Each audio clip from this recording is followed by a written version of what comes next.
On today's show, the cost of VW's diesel scandal just jumped by another $5 billion. Our impressions of the new Mopar Ram Rebel and denting your car door could be a thing of the past. All that and more coming right up on Autoline Daily.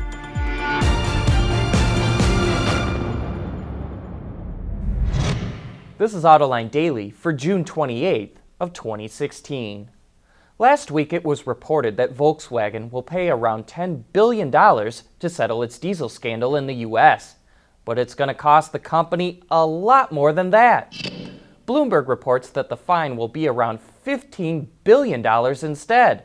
About $10 billion of that will go towards buying back vehicles and compensating owners up to $10 grand. Previously, it was reported owners would get up to $7,000, but in order to receive that money, owners must agree to give up their cars or have them retrofitted to meet emission standards. VW was hoping that 85% of owners would take them up on the offer, but it's now adjusting that estimate, which is a reason why the dollar figure has grown. On top of that, VW will pay the EPA and the California Air Resources Board just under $3 billion in fines, and the company will invest another $2 billion in clean emissions technology. The company also faces fines from other states. It's due in court today to file its settlement. But this is just the tip of the iceberg. On a recent Autoline This Week, analysts concluded that the scandal could cost the company $70 billion worldwide once it's all said and done. Earlier this month, Nissan revealed it's developing a fuel cell capable of running on multiple fuels, including ethanol and natural gas. And to help make the technology a reality, the automaker just teamed up with UK-based Ceres Power and MSolve. The system generates electricity through a solid oxide fuel cell developed by Ceres, using stored bioethanol. Solid oxide refers to the cell's electrolyte material. One of the biggest advantages is that, unlike other systems, no additional CO2 is emitted when power is being generated. It also offers better long-term stability and lower overall cost. One of the big roadblocks fuel cells must overcome is the lack of a refueling infrastructure, and this technology has the potential to solve that issue. Still to come, I'll look at the new Audi Q2 and technology that will prevent you from denting your doors. Autoline Daily is brought to you by Bridgestone Tires, your journey, our passion. Dow Automotive Systems, advanced materials that deliver better results. And by Lear, a global leader in automotive seating and electrical systems. New products are what the car business is all about. That's what brings customers into the showrooms. So it's important to keep up with what's new in the market. And here's the latest from Audi, which just introduced the all-new Q2. The compact SUV is offered with 3 gasoline or 3 diesel engines, which range from 116 to 190 horsepower. The engines can be mated to a 6-speed manual or a 7-speed dual-clutch transmission, depending on the setup. It's available with a number of safety features, including traffic jam assist, which can autonomously drive a car at speeds up to 40 miles per hour in slow-moving traffic. The new Q2 is available this fall in Europe with a starting price just below 23,000 euros, which is a little over 25 grand. It will be available in the US in the fourth quarter. You know, our cars are already able to detect objects and brake automatically. But what if the same philosophy could be applied to other parts of the car? Technology supplier Kiekert has developed a system that detects objects in a car door's path and prevents the door from hitting it. Called iProtect, the system uses a sensor to detect any stationary object and then sends a signal to a door brake.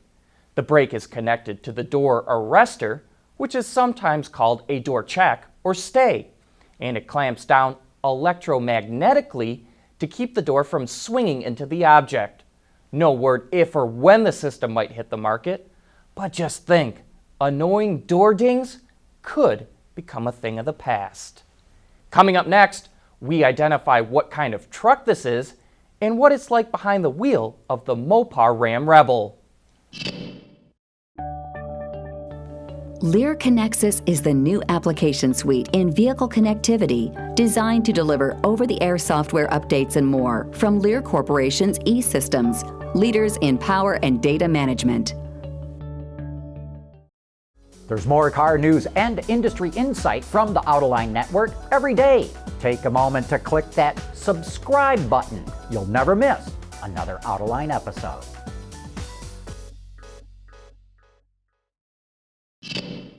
Almost 2 weeks ago, FCA pulled the wraps off the Mopar 16 Ram Rebel, and late last week, I was fortunate enough to get behind the wheel of one.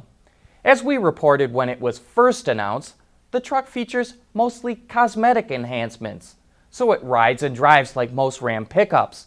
But there are a couple of areas where it differs.